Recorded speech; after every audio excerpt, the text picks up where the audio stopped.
Você já se auto-sabotou? Vive em relacionamentos complicados? Segue entre tapas e beijos com a sua família? Já esteve perdido em algum momento na sua carreira? Você não está sozinho. Em Psicologia Sincera, eu, Ana Luísa, e eu, Ana Tereza, vamos comentar os mais diversos assuntos do nosso cotidiano, sempre com uma opinião sincera. Pode ser que você se identifique ou não com as nossas análises e reflexões. Mas aí você vê se a carapuça serviu. E aí, gente, sejam bem-vindos a mais um episódio do Psicologia Sincera. Hoje a gente vai fazer um quadro de entrevistas que vocês já conhecem, que volta e meia, eu e a Ana Tereza convidamos algum convidado, alguma convidada, algum especialista em algum tema que nem eu nem a Ana Tereza dominamos, para trazer mais conhecimento para vocês, mais conhecimento especializado mesmo, né, para vocês, sempre prezando a qualidade do que a gente está trazendo aqui para vocês e para o nosso podcast. Me vejo obrigado a concordar com palestrinha. Então hoje a gente trouxe o Wilson Vieira Mello. O Wilson, ele é doutor em psicologia, ele é presidente da Federação Brasileira de Terapias Cognitivas e ele é coordenador da especialização da terapia comportamental dialética da ELO. Convidado de peso, gente. Eu vou pedir para a Ana Tereza contar para a gente um pouco como que ela conheceu o Wilson, né? Como que eles se conheceram, por que a gente está trazendo ele aqui nesse mês de setembro e para quê? Qual é o tema, né, que a gente vai falar com ele. Então, antes de tudo, Ana Tereza, conta para a gente um pouco como que você conheceu o Wilson. E aí, gente, tudo bem? Então, eu não conheço ele pessoalmente. Para mim é uma grande honra ter ele aqui no podcast. Eu sou da área de terapia cognitivo-comportamental, para quem acompanha aqui no podcast. E várias vezes que eu fui para congressos, já assisti várias aulas dele. Tá falando da elite. Meus professores sempre aconselhavam livros dele. Assim, não tem erro isso aqui. E quando eu pedi indicação e procurei, né, saber sobre o assunto, eu sabia que ele, assim, era a pessoa mais indicada para fazer o episódio. Esse cara é foda. Aguarde, por favor. Eu convidei ele no vai que cola, né, vai que acontece. Fiquei muito feliz que ele aceitou e estou muito feliz que ele está fazendo aqui o podcast. Então, isso você apresenta aí pra gente. Obrigado pelo convite, um prazer estar aqui com vocês. Espero que a gente possa bater um papo aí que possa ser produtivo e que possa ajudar algumas pessoas. Parabenizo vocês aí pela condução do trabalho de vocês, do projeto, do podcast. E prazer estar aqui com vocês também. Então vamos lá, gente. Assim, a gente não trouxe ainda exatamente o tema, né? Mas vocês podem ver no título. A gente vai falar de suicídio, mais especificamente de crise suicida. E aí, eu acho que uma primeira pergunta que a gente pode fazer para o Wilson, né? É assim, por que a gente está aqui falando de suicídio em setembro? Ouvintes, não sei se vocês já ouviram por aí falar de Setembro Amarelo. E aí a gente vai pedir para o Wilson falar para a gente o que é o Setembro Amarelo. O Setembro Amarelo, assim como tem outros meses também, né, que estão nomeados com algumas cores, é uma formação geral sobre algumas temáticas específicas na área de saúde. Então, a gente tem Janeiro Branco, por exemplo, também é referente à saúde mental de um modo geral, e a gente tem o Setembro Amarelo como sendo um mês, então, em que se dedica uma atenção especial à temática do suicídio, porque se sabe que esse tipo de programa, né, ele acaba fazendo com que as pessoas discutam mais o assunto, possa problematizar mais e tornar aquilo algo mais próximo da nossa realidade, porque às vezes são temas que, apesar de serem sensíveis e muito sérios, podem não fazer parte da nossa realidade. E pode ser que tenha alguém perto da gente, né, senão a gente próprio, que pode estar lidando com algum tipo de dificuldade maior e que, de repente, está cogitando o suicídio como uma estratégia de resolução de problemas, né? Então, fundamental esse tipo de trabalho que se faz, né, como uma forma de conscientizar e de poder, enfim, trazer para mais perto esses temas que são importantes na área da saúde. Eu acho que uma primeira pergunta que vale a pena, assim, para a gente começar a entrar no tema, o que leva uma pessoa a tentar cometer suicídio? Via de regra, quando alguém fala em morrer, né, que está pensando em acabar com a vida, a pessoa não quer morrer de fato, ela quer sair de um estado de sofrimento que está muito grande, ela não vê uma outra forma de sair, né, desse estado de sofrimento. Então, a gente pode pensar que a maior parte das pessoas que se matam, para ser mais preciso, 80% das pessoas que cometem suicídio estavam deprimidas na hora do ato. Então, a depressão, assim como a desesperança, né, olhar para o futuro e não ver uma perspectiva de que as coisas podem melhorar, é uma das principais causas que estão associadas à suicidalidade. A gente pode falar em tipologia do suicídio, né, que são tipos de motivações que podem fazer com que alguém se mate. Então, a gente tem o suicida desesperançoso, né, que são esses que eu comentei, que corresponde à maioria deles. A gente também pode ter um paciente que é suicida por estar psicótico, por exemplo, estar desconectado da realidade, um paciente esquizofrênico, paciente bipolar que acha que pode voar e pula de cima do prédio, remédio, né, e acaba se matando, mas diferentemente do primeiro motivo que eu destaquei ali, esse se matou porque ele estava desconectado da realidade, num quadro delirante ou de alucinações, ele pode acabar se suicidando. A gente tem um suicida também, um outro tipo de suicídio, que acontece naqueles pacientes mais impulsivos, né, que podem, por impulsividade, né, por um ato de desespero, acabar atentando contra a própria vida. Tem os pacientes suicidas mais histriônicos, que às vezes cometem um ato de autolesão para chamar a atenção, né, de outras pessoas, e isso acaba fazendo que, às vezes, isso seja letal, né, a pessoa acabe morrendo de fato. A gente tem aquele suicida racionalista, né, que decide morrer, que escolhe morrer, que tem uma dívida e aí faz um seguro de vida no valor que possa cobrir aquela dívida e deixar um dinheiro para a família ainda, espera passar os 2 anos de carência de seguros e planeja, deixa a carta ali orientando o nome do gerente do banco, o número da pólice, quando é que tem que entrar em contato, em que conta vai se acreditar, quer dizer, a pessoa planejou morrer mesmo, né, orientando a família o que ela tem que fazer no pós-evento. E nós temos também, né, para finalizar, aquele suicida fundamentalista, o cara que se explode na frente de uma embaixada, que morre por uma causa, né, que pilotos kamikazes lá, né, na época da guerra, que jogavam o seu avião em cima dos navios inimigos. Então, quando a gente fala de suicídio, avaliar essa tipologia, ela é fundamental porque o tipo de intervenção que o profissional vai fazer vai depender do tipo de crença que o paciente tem e as razões que estão fazendo aquela pessoa acabar com a vida. Então, via de regra, a gente pode pensar que a maior parte dos pacientes suicidas se matam, né, para responder a pergunta de maneira objetiva, por uma desesperança extrema, mas que isso não revela todo o universo do funcionamento de um paciente suicida. Uma coisa que eu fico pensando aqui quando você fala, Wilson, é assim, eu já escutei muito de pessoas que não são da área, né, da psicologia, falando assim, tudo bem, mas eu posso estar muito triste, mas eu posso estar sem uma perspectiva de vida, mas eu não penso nisso, mas, assim, tentando se colocar no lugar e não conseguindo, né, nesse sentido de não conseguindo dimensionar e realmente imaginar, sentir, além de tudo, né, essa vontade. E aí eu fico pensando aqui, a gente nem pensou nisso especificamente no roteiro, mas se tem alguma característica a mais que diferenciaria, ou se realmente é um conjunto de fatores do contexto da pessoa, se tem algo específico, né? Enfim, o que diferencia isso? Uma pessoa que está vivendo um sentimento de desesperança e alguém que está vivendo esse sentimento de desesperança e pensando em se matar.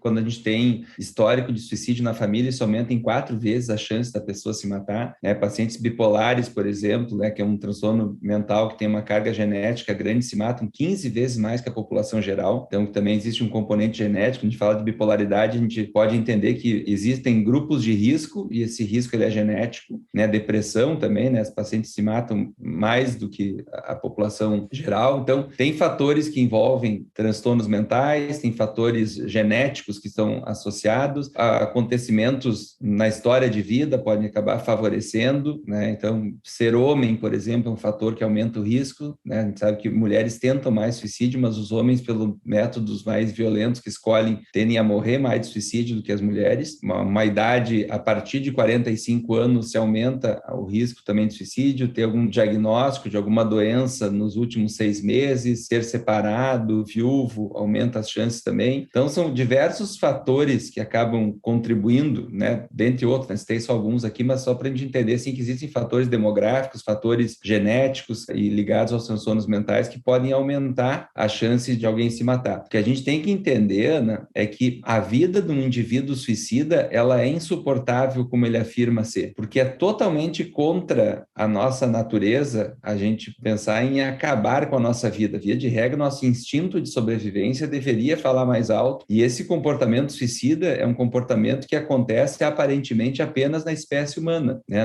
Não tem relatos de outras espécies, né, outros animais que atentem contra a própria vida. Tem até uma lenda que o escorpião, se é cercado por fogo, ele se picava e tal, mas não é verdadeiro. O escorpião ele é até imune ao próprio veneno, então não faria nem muito sentido isso, mas o fato é que não se tem relato, né, de outras espécies em que isso aconteça. Então, quando alguém atenta contra a própria vida, provavelmente ela chegou no fim da linha, ela não vê outro recurso para poder sair daquele estado de sofrimento, e aí isso muitas vezes acaba fazendo com que quem não enfrenta isso no dia a dia, acabando por pensar que isso é algo muito distante da sua realidade. Exatamente, a minha pergunta é exatamente por isso, assim, até para tentar, né, quem está ouvindo esse episódio, tentar desestigmatizar o máximo possível possível esse olhar, né? Eu achei muito legal essa sua fala agora, assim, muito importante, porque para quem tá ouvindo, né, gente, por mais que seja muito difícil da gente de imaginar tamanho sofrimento que leva uma pessoa a cometer, né, esse ato, da gente evitar ao máximo julgar. É óbvio, a gente se preocupar, a gente inclusive tá fazendo esse episódio para trazer mais conhecimento para vocês e para nós e para todo mundo sobre como manejar, mas o máximo possível que a gente puder não julgar também, porque a gente tem dificuldade de se colocar nesse lugar, né, de entender tamanho sofrimento, acho que é o melhor possível, assim. E eu queria te perguntar, né, que você foi trazendo várias formas, assim, que podem levar uma pessoa a cometer suicídio, e eu fiquei pensando aqui, será que tem alguns sinais que as pessoas deixam que elas podem estar pensando nisso, elas podem estar pensando em cometer suicídio? Existem algumas características que a gente pode pensar que envolvem, por exemplo, o comportamento de isolacionismo, né, assim, de se distanciar. Frequentemente, pacientes suicidas se percebem muito sozinhos, né, sem ter com quem contar. Então, o distanciamento social, às vezes, acaba sendo um dos sinalizadores que nos faz pensar. Teve, há alguns anos,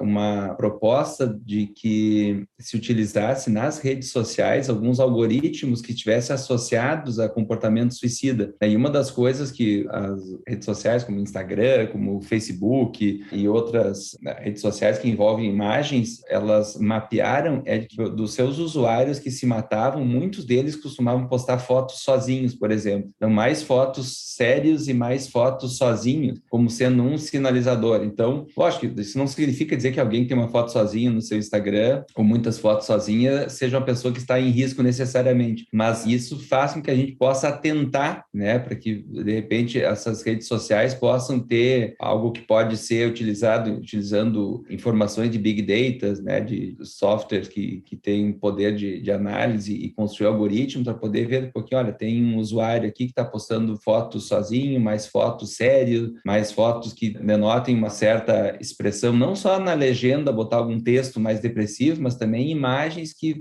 quando se repetem demais, parece estar associada a um perfil. Então, acho que dá para a gente pensar em utilizar todos os recursos possíveis, né? Saindo da ideia da inteligência artificial, indo para a nossa condição humana de poder empatizar com alguém que está em sofrimento, né? A principal variável cognitiva associada ao comportamento suicida é a desesperança, né? Que é olhar para o futuro e não ver muita perspectiva de que as coisas podem melhorar. Então, um discurso mais pessimista relacionado a isso, às vezes frases podem ser dúbias, do tipo, eu queria dormir, eu queria desaparecer, eu queria fazer uma bobagem, alguma coisa que às vezes podem dar a entender que a pessoa está falando sobre isso. Muitas vezes as pessoas que não são profissionais de saúde mental treinados para lidar com isso podem ficar com medo de perguntar, vai que eu pergunto se a minha amiga está querendo se matar e eu dou a ideia para ela e ela se mata mesmo. Então, falar sobre isso, e a ideia do Setembro Amarelo é exatamente isso, a gente tentar normalizar um comportamento problema, para que a gente possa falar sobre isso sem que seja tabu, né? Sem que seja algo que a gente pode ficar com medo e pisando em ovos para falar sobre. Wilson, você tocou num ponto muito importante, até porque eu lembrei de uma situação pessoal na minha vida, de uma pessoa próxima, em que eu e um grupo de amigos estávamos preocupados, e surgiu exatamente essa dúvida. Eu acho que isso é uma coisa muito legal da gente trazer para o podcast, assim, de percebendo sinais, percebendo essas falas. A gente ficou muito na dúvida, e é muito engraçado, porque eu até conversei sobre isso, acho que com a Ana Tereza, que uma coisa é viver e lidar com isso enquanto profissional, né, enquanto psicóloga, mas parece que quando isso vem para o pessoal, tudo aquilo que a gente aprendeu vai pro além, assim. E eu lembro que eu e esse grupo de amigos ficamos muito na dúvida, assim, de... A gente pergunta exatamente nisso. Você tá pensando nisso? Como é que tá, né? Então, o que você tem para dizer em relação a isso, assim? É adequado perguntar? É ideal perguntar, percebendo esses sinais, assim, dessa forma direta? Eu acho que a gente não falar sobre isso, Ana, pode acabar fazendo com que a gente acabe não se colocando numa posição de poder ajudar alguém que talvez pudesse ser ajudado ou até que queira ser ajudado. Quando a gente pergunta,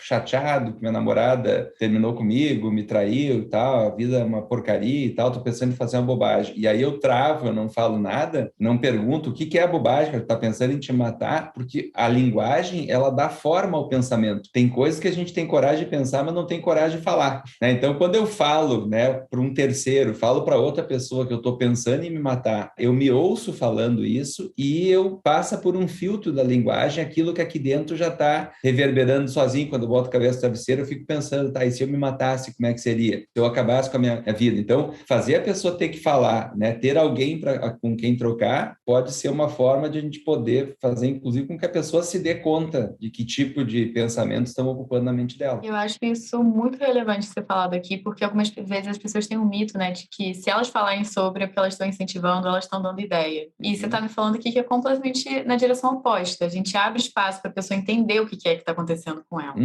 Nós vamos entender o suicídio como uma estratégia mal adaptativa de resolução de problemas, né? Eu estou com um problema na minha vida, não tenho outra forma de lidar com isso e eu estou considerando me matar como uma forma de sair disso. Então, quando a gente fala sobre, a gente não só está dando forma para aquilo, né? Como eu falei, o papel da linguagem nesse sentido, mas também a gente está começando a elencar possibilidade de como lidar com uma situação problema. Uma das possibilidades, de fato, é me matar, que outras têm, né? Que outras possibilidades eu vou ter para poder lidar com aquela situação que está me fazendo sofrer. E aí a gente pode ajudar alguém, inclusive, a construir um plano de ação. Olha, se tiver esse tipo de pensamento, esse tipo de impulso de novo, me liga, né? Eu entro em contato com alguém, eu entro em contato, enfim, a gente pode ver assim, quem são as pessoas que eu tenho por perto. Lembro que eu falei há pouco que pacientes suicida frequentemente se percebem muito isolados, né? Muito sozinhos. Então, a gente ter essa noção de que nós podemos apresentar uma rede de apoio, uma rede social para que essa pessoa possa entrar em contato, né? E ele ter isso claramente, se eu tiver em crise, eu vou ligar para o meu primo Rodrigo. Eu saber com quem entrar em contato é muito melhor do que a liga para alguém, né? Então, sugerir apresentar um plano de ação que seja fácil, assim, liga para mim. Então, eu sei se eu entrar em crise, aquele meu amigo falou para eu entrar em contato com ele, aquele meu familiar falou para eu entrar em contato com ele, não uma coisa vaga que pode fazer com que a pessoa, né, na hora do impulso, ali se sentindo sozinha, fique sem saber exatamente o que fazer e aí acabe agindo, né, para atentar contra a vida. E isso leva um pouco, assim, para nossa próxima pergunta, né, que acho que você já começou a adentrar nisso, que é o que fazer quando uma pessoa fala que está pensando em suicídio, né? Como é que você pode ajudar? Você já falou, né, de formar um plano de ação, deixar bem claro, assim, você vai fazer isso. E será que existem outras formas de a gente ajudar uma pessoa que está verbalizando, que está pensando em se matar? Num contexto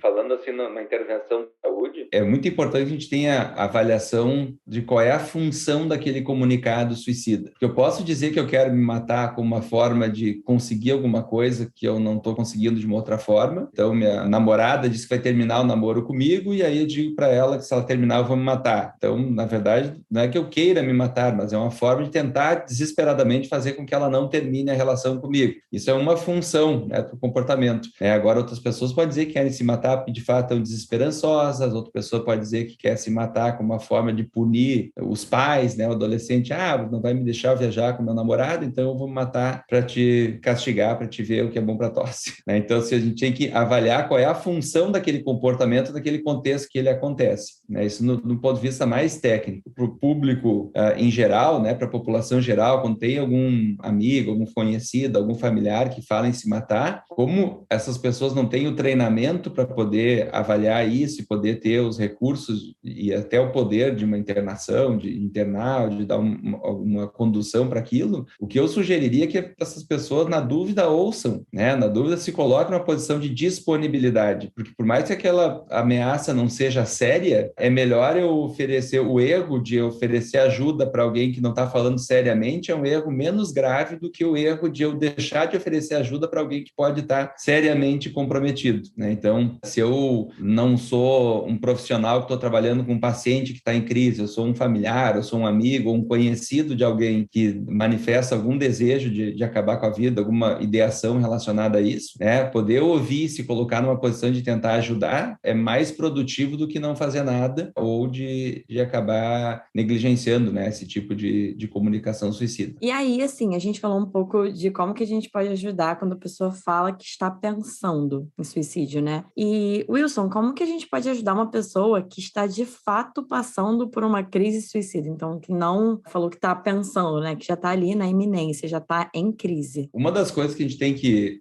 quando se está numa situação emergencial, assim, tem alguém que está prestes a atentar contra a vida, a gente tem que agir com a sutileza de um bombeiro que entra num prédio em chamas para salvar alguém que está lá dentro. Não dá para ser muito condescendente, então, lógico que eu tenho que ser empático em relação ao sofrimento daquela pessoa, né? Eu tenho que empatizar, validar o sofrimento dela, né, validar aquela dor, mas validar a dor, validar a emoção não equivale a aprovar o comportamento dela. Então, se eu posso ser validante, dizer, olha, eu entendo que você esteja sofrendo, eu entendo que a vida está muito difícil para ti nesse momento, eu entendo que é muito ruim ter sido, sei lá, demitido, ou ter sido trocado pela namorada da prima, ou ter tido qualquer situação de vida que justifica a pessoa estar querendo acabar com a vida. No entanto, eu não concordo, não aprovo o teu comportamento de atentar contra a vida, né? Então, às vezes, a gente tem a possibilidade de internações, que são internações involuntárias, né, que podem ser feitas. Essa internação, quando indicada, vai num local que tenha essa possibilidade de internação, vai ter um profissional lá,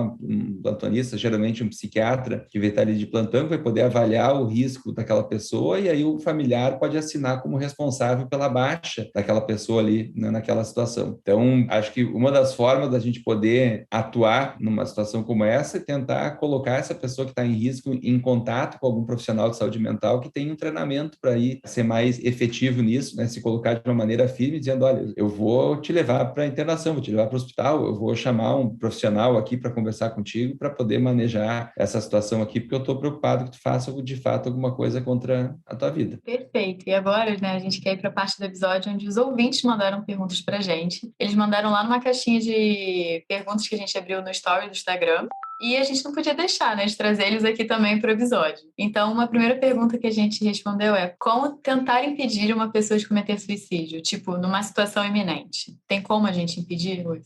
Se a pessoa está se colocando em risco, a primeira coisa que eu tenho que pensar em fazer é proteger ela dela mesma. Então, isso envolve, em algumas situações mais dramáticas, chamar a polícia, por exemplo, né? Se a pessoa está em cima de um viaduto ali e tal, não é alguém que eu consiga ter acesso a ela, chamar a polícia, chamar o corpo de bombeiros, enfim, alguma autoridade que possa atuar ali diretamente, entrar em contato com familiares. Eu sou o familiar e eu não estou sabendo como fazer, né, na situação, eu posso tentar afastar essa pessoa de métodos letais que ela possa estar se colocando, né? Então, não deixar ela ter contato com objetos pontiagudos, né? Andar alto, né? Alguém que mora num andar alto, né? Não dar remédios letais para pessoas letais, né? Então, evitar que ela tenha contato com muitas medicações. Às vezes, a própria medicação psiquiátrica que está sendo prescrita, ela pode ser um fator de risco para a pessoa se matar com a medicação. Então, um familiar ficar tendo o controle das medicações, dando só a dose do dia, não deixar a pessoa ter acesso a toda a caixinha de remédios que a pessoa tem, para ela evitar que ela possa atentar contra a vida. Então, enfim, são formas que dependem do contexto, depende da situação. A gente tem que pensar em ser ativo o suficiente para salvar a vida da pessoa.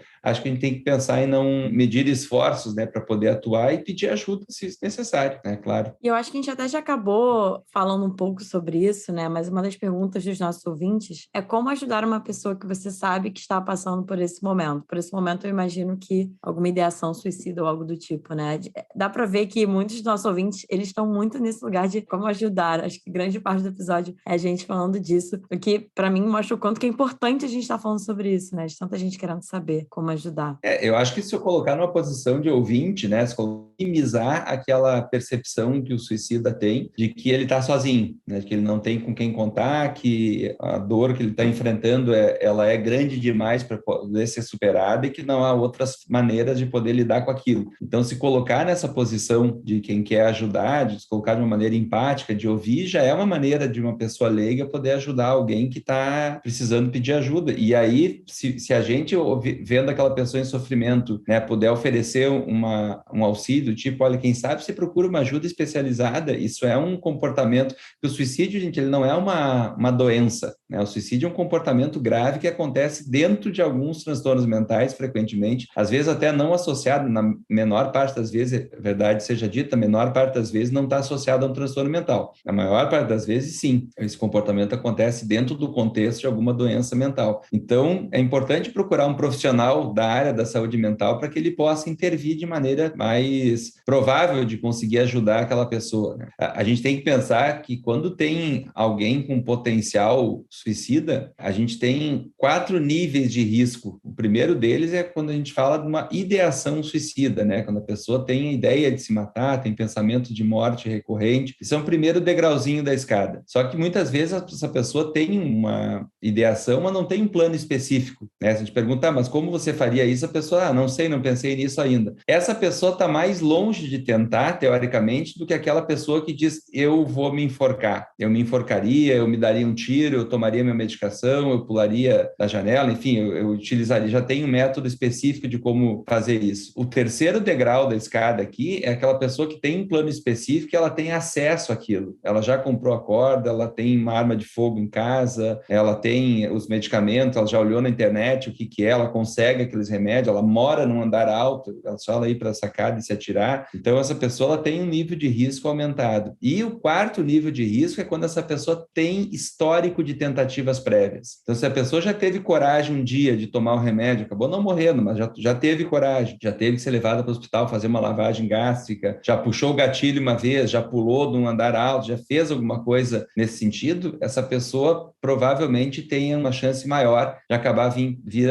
a tentar no futuro novamente, né? Então, é muito importante a gente avaliar o potencial de suicídio desse indivíduo aqui para poder, enfim, intervir com a seriedade e a intensidade que a gravidade do comportamento dele exige. Eu acho que isso leva até um gancho para a nossa próxima pergunta, né, de um ouvinte, que é: a pessoa tentou e não conseguiu, entre muitas aspas. E depois, como é que a gente lida, né, as pessoas próximas? Se a pessoa tentou suicídio, a intervenção terapêutica num caso desse seria a internação, né, que é para proteger a pessoa dela mesma. E dos momentos mais críticos do pós-tentativa de suicídio, né, do pós uma internação, são os primeiros dias quando a pessoa sai da internação. Porque dentro da internação ela provavelmente vai ter dificuldade em conseguir acabar com a vida, porque tem todo um controle ali de uma equipe treinada que está atenta, não deixando a pessoa ter acesso a meios letais ali dentro. Só que alguns pacientes podem dar uma tapeada, né, na conversa, a gente já passou, que já está melhor e tal, mas na verdade é só um discurso do que ele espera que as pessoas queiram ouvir dele para poder sair e acabar, de fato, atentando, né, contra a própria vida. E um outro momento também que é crítico, não tem uma relação direta com isso, mas também nos ajuda a gente problematizar, são as primeiras 24 horas dentro da prisão de alguém que é preso. Também tem uma estatística bem desfavorável nesse sentido, né? Alguém que é preso, as primeiras 24 horas elas estão mais associadas, né, a um comportamento de desespero ali que a pessoa pode ter. Daqui a pouquinho está vendo que a partir de agora minha vida vai ser aqui dentro, ou para sempre, ou por um bom tempo, né? Então, muitas vezes acaba fazendo com que as pessoas também tenham atos desesperados, né? Então, também justifica-se nessas situações ter uma atenção especial, porque não é incomum esse tipo de comportamento nessas situações mais dramáticas. E no dia a dia, sim, Wilson, o que a gente fala para alguém que contou para gente que já tentou se suicidar? Então, não necessariamente que está pensando ou algo nesse sentido, mas está conversando, a conversa vai aprofundando e aí a pessoa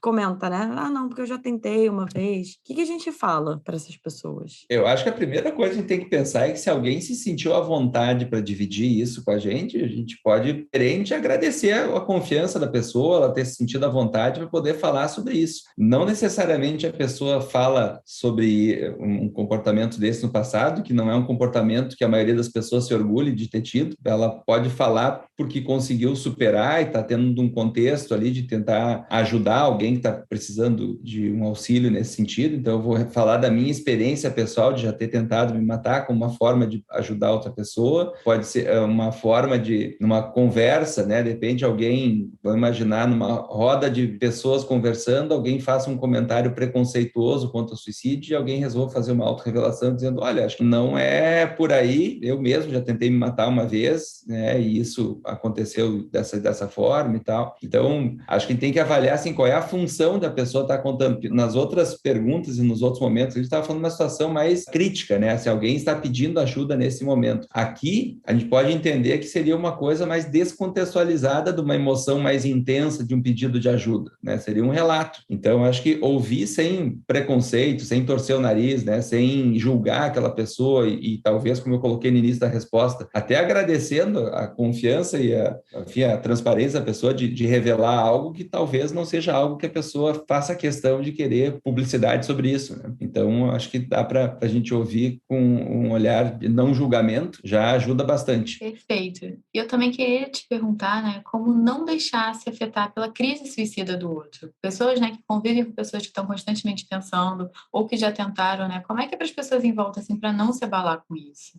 O comportamento suicida é um comportamento que ele é muito mobilizador, né? Porque tem uma carga emocional importante e aí eu acho que é importante que cada pessoa possa avaliar os seus limites nessa área, porque isso pode ser bastante variável, né? A gente pode ter pessoas que absolutamente não toleram, não se sentem à vontade em falar sobre isso, depende de saber que alguém se suicidou ou alguém que está pensando em se matar pode ser extremamente mobilizador para essas pessoas e para outras pessoas pode ser que ela consiga ter a frieza, a serenidade ali, até a frieza pode ser alguma coisa de indiferença, né? Mas diga a serenidade de poder olhar para aquilo ali e oferecer ajuda de uma maneira que seja produtiva, né? Então, assim, como lidar com isso, o que eu sugeriria é seja honesto quanto aos seus limites pessoais, né? O quanto eu me vejo em condições de poder ajudar alguém. E não é vergonha alguma dizer, olha, eu não consigo com esse tema, né? Se quando acontece de alguém pedir ajuda ou comunicar alguma coisa nesse sentido, eu recorro a algum profissional, solicito que a pessoa possa pedir ajuda, eu converso com alguém que possa ter essa conversa, porque vai ser uma violência comigo, né? Então, acho que pode entender que os nossos limites são bastante variáveis nesse sentido. E aí, a última pergunta dos nossos ouvintes, você até já chegou a falar um pouco sobre isso, mas só para a gente ressaltar aqui, né? Quando a pessoa pensa sobre o suicídio o tempo todo, mas não pensa em cometer o ato em si, é ideação? É isso que a gente caracteristicamente chama de ideação, que é quando a pessoa pensa em pensamentos de morte recorrente ou pensamentos acerca de se matar é considerado ideação suicida. E uma das coisas que a gente vai ter que trabalhar em familiar, alguém que constantemente demonstra, né, esse tipo de pensamento, verbaliza isso, é conversar com essa pessoa sobre as crenças que ela tem sobre o suicídio e sobre a morte. Algumas pessoas, elas têm o suicídio como sendo um botãozinho de emergência. Se eu perder o emprego, eu me mato. Se a minha mulher me deixar, eu me mato. Se eu tiver uma doença assim, um diagnóstico, uma doença assim, eu me mato. Então, tem pessoas que têm o suicídio como uma estratégia para, se as coisas derem errado, tem esse botãozinho de emergência aqui que eu aperto o eject aqui e eu pulo fora. Então, conversar com essas pessoas sobre as crenças que ela tem sobre o que é se matar, sobre as crenças que ela tem sobre a morte, o que ela acha que acontece depois que a pessoa morre, né? A gente não sabe o que tem do outro lado, né? Então, a nossa vida, ela não é perfeita, algumas vezes ela é bastante difícil, mas ela é a única coisa que a gente tem e ela é melhor que nada, né? Então, conversar com essas pessoas, né, sobre as crenças que esse paciente tenha sobre o que acontece depois da morte, o que ela acredita e mostrar para ele que isso é uma crença, e aí a gente não vai convencer ninguém de nada, cada um tem a sua, muitas vezes até associado a aspectos espirituais e religiosos que algumas pessoas podem ter, mas a gente vai ver que nenhuma religião defende o comportamento suicida, né? Todas as religiões lidam com o suicídio de formas diferentes entre elas, mas não há uma religião que faça algum tipo de apologia ao comportamento suicida. Então, mesmo aquelas pessoas que têm alguma crença religiosa, às vezes isso é útil a gente trazer para essa seara a conversa, e aquela pessoa que é ateu, que não tem nenhuma crença religiosa em especial, né, usar o ceticismo dele para poder questionar também o fato de não sabemos o que acontece do outro lado. Não sei se a pessoa não quer sair de um estado de sofrimento aqui e não vai ir para alguma outra situação que pode ser mais sofrida ainda. Então, acho que problematizar isso pode ser uma forma de poder ajudar essa pessoa a não ter o suicídio como algo que está tão facilmente acessado no meu banco de dados aqui de soluções para os problemas que a vida oferece. Wilson, eu queria te agradecer muito. Eu acho que eu aprendi muito nesse episódio aqui com você. E acredito legal. Que todos os nossos ouvintes também. Então, a gente queria falar, pessoal, que se alguém aqui está se identificando com tudo que ele está falando, ou tem alguém que está passando por tudo isso, não deixem de procurar ajuda. Nós todos aqui somos psicólogos, estamos disponíveis. E vocês também podem procurar o CVV, que é o Centro de Valorização da Vida. A gente também vai deixar o link aqui na descrição do episódio. São pessoas que estão disponíveis 24 horas para atender vocês, se vocês precisarem conversar com alguém. Então, se vocês quiserem conhecer conhecer mais do trabalho do Wilson, entrar em contato com ele, saber mais sobre esse tema, como é que as pessoas podem te encontrar?